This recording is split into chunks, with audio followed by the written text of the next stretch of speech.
Hello, everybody. Good morning. I'm exercising my privilege after 10 straight hours. Actually, it was 15 straight hours, but it was at two different locations. The last location I was at was for 10 straight hours. Anywho, I don't have the opportunity to do as many videos, and mind you, it's just opinionated, kind of self-aggrandizing.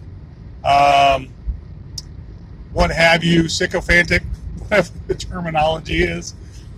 And anywho, I stay out of a lot of different, let's say, discussions, especially about COVID-19, because it is an actual disease. It's actually killing people.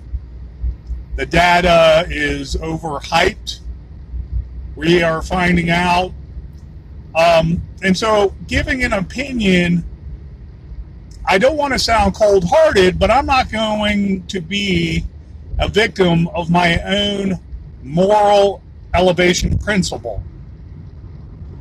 As I described before, the moral elevation principle is when someone projects they are helping someone else just for the sake of their own ego.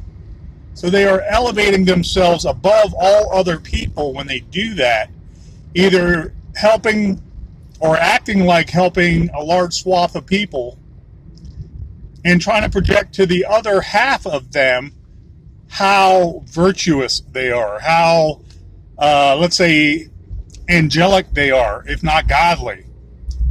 And it stems from stroking their own ego. They're very egotistical. They're very egocentric. They're very sycophantic. So I developed the moral elevation principle, and I know that probably some psychologist somewhere, has seen disorders, and they can add more specificity to each disorder that they locate with their subjects. And I have never seen in my studies more leaning sociology, more leaning criminology, the study of man and woman and their criminal behaviors. I've never seen anyone actually pinpoint the liberal disease called moral elevation, because they are not Christians, but they act as if they are so super holier than thou. They project this virtuous persona like they care more than you. It's like the kind of very feely, touchy, quintessential 13 or 14-year-old girl. When she's coming into her own, hormones are raging for both sexes, mind you, at that time. But she, or even the boy, in a lot of cases, feel that they're learning a lot more about the world and they know everything much more because of that willingness to, go out there and learn more. The good endorphins when they're learning about the world, and they think they care more than everybody else, when that's not the case itself. We grow up. There's a saying about it. I'm not going to repeat it, about a liberal when you're a teen, and then when you're a conservative and much older.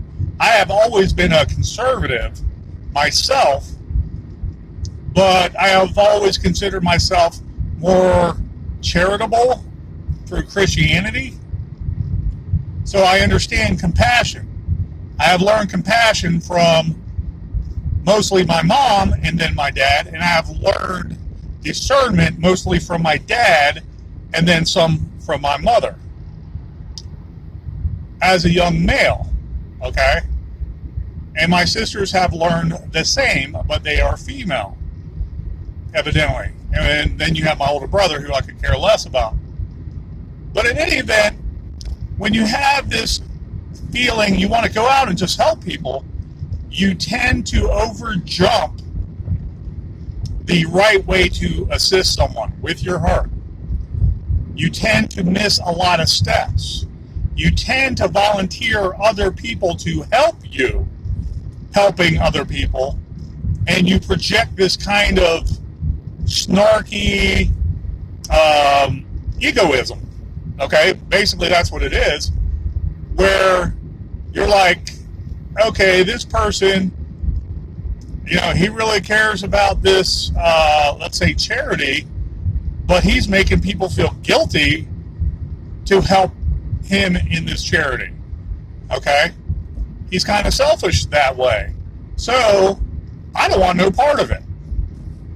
If you look at the realistic man and woman that is conservative in nature with Judeo-Christian beliefs, meaning do unto others, wipe your eye of the speck first before you judge another man, you got a beam in your eye, so on and so forth. The moral elevation principle exists. And if you apply it to liberals, it describes them to a T with their evil, egocentric, banal ways. Okay? Because their egocentric mind is very immature. They were most likely abused or bullied one way or another when they were younger, and as a projection, as they grow older, they are trying to heal up that wound by being an extrovert and promoting that extroverted view of charity and being virtuous. And so they elevate themselves above everybody else as a buffer. When the moral elevation principle is in effect, it also buffers them from a lot of people getting close. So looking at that from the top down, like Rapunzel or whomever, the king or queen is looking down from the castle at the peasantry. And so what does that tell you? It means they have intimacy issues. They're extroverted to show how much they care. They receive a benefit from other people's perceived, celebrity and congratulations. And they receive a certain amount of superficial praise. But then they know that they can keep people off at a distance and never be intimate with them, never have true agape love, never have true heartfelt love where their soul is content and they can love other people without stipulation, what have you. Okay, there's no stipulation in a mother's love for her son or her daughter. That kind of soul. Woe to the woman and father that does not have that agape love for their children. It's another story. But when you look at the moral elevation principle in this COVID-19 pandemic, it's more like an epidemic if you look at the flu. And no, we don't want anybody to die from this, especially people that blaze the way for us to live free. The older people, our generation, our parents, our godfathers, our grandfathers and grandmothers, our godmothers. Oh my God, I still have a lot of healthy godparents I worry about, let alone, my own parents are mid-70s. And I'm like, no, I don't want them to die. What the fuck? Okay, so I'm playing this game along with the federal government and what Northam is saying in Virginia. And I'm an essential employee as much as any police officer and as much as any, let's say, EMT or emergency services people, because I work with the disabled and no one else in society are charged to care for them. So I am an essential employee and I cannot take off. I cannot stay away from them unless I show signs and symptoms of COVID-19 itself. So I will not take off, and I will work all the overtime I possibly can. Luckily, it has not hit our industry like you would think. So I'm looking at the liberals. I'm looking at Hollywood putting stuff on YouTube, acting like they're so super sensitive and they care so much, and they're, giving their heartfelt praise while they're doing a little jingle or something, a little song, And I'm like thinking to myself, how freaking obtuse and mentally ill can you literally be because of that moral elevation principle? The moral elevation principle tells me you don't like intimacy unless it assuages and strokes your ego. Okay? That tells me with that intimacy issues, you were probably very selfish as a child. Before, during, or after, you were bullied by someone that really wanted to put you in your place. You look at these Democrats and how evil they are, making this $2.2 trillion rescue bill their own personal wants for getting reelected this coming year and in the future, that have nothing to do with saving the American economy and those affected by COVID-19. Who are the clinically insane people that vote for these maniacal, evil, nefarious fucktards? My God. Someone just shot at me and I had to shoot and kill him, and he was like losing blood. I would get down on my knees and at the very least start praying for him. That's what I do for my enemy when I know the enemy and who he is. But these Democrats are definitely your enemy, and they're right there in plain sight. Everybody should know this. If you have 1 ounce of self-preservation, if you have one family member you speak to once a week, you should know these people are completely evil. Asking for more money because of Planned Parenthood going out of business or being affected during this time when it's an essential right to abort your baby.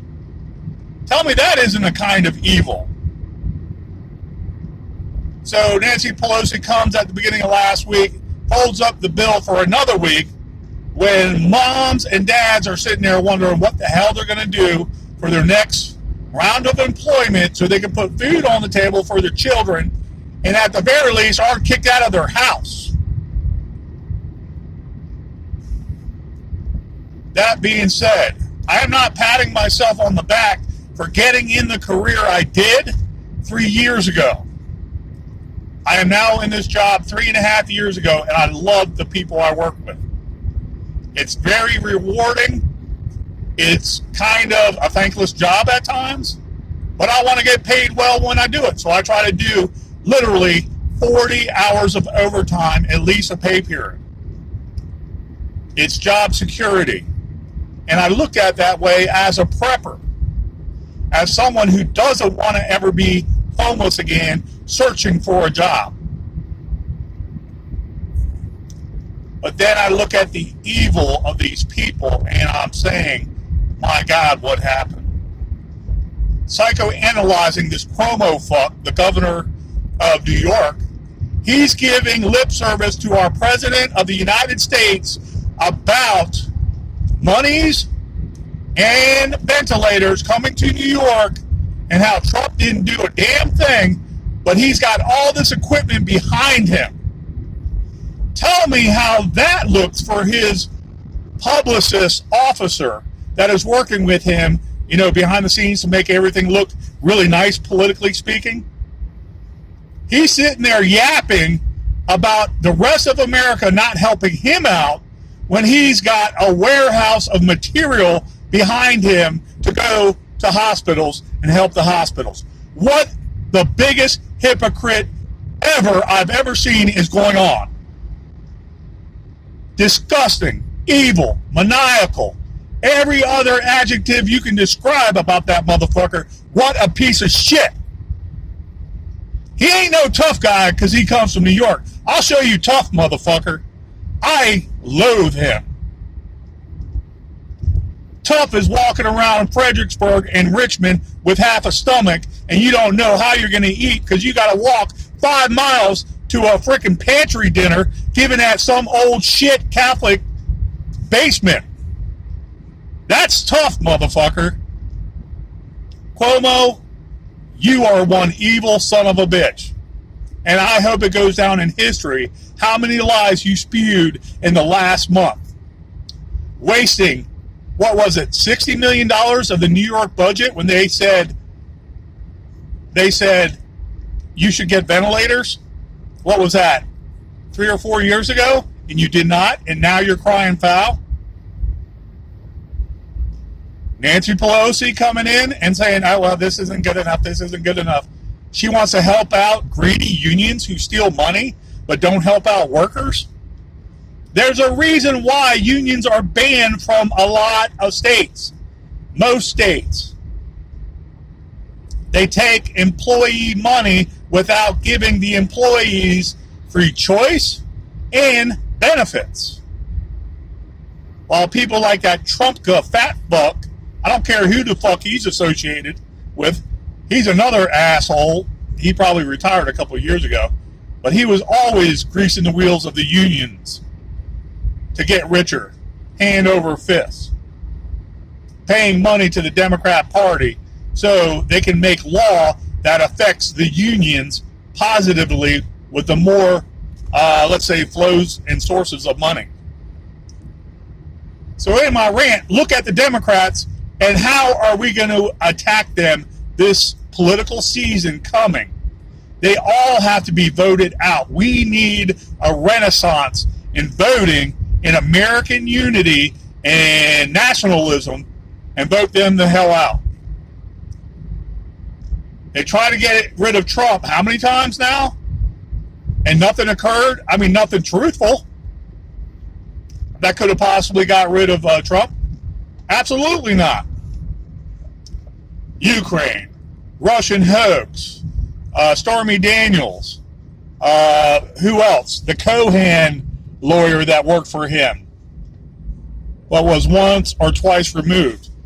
They're trying everything to get rid of him, and they're going to use this pandemic to the hilt and overblow all the statistics. They're not even counting all the people that might have had the coronavirus, but they cleaned themselves up. They cared for themselves while at home, and they had no need to use medical facilities or seek a doctor. So this is blown out of proportion, because if people actually that had a cold, a head cold, or a little bit of a flu starting were actually reported, it would be like 0.0001% fatalities. I get to drive to and from work, and I can shop pretty much when I want still here in Virginia.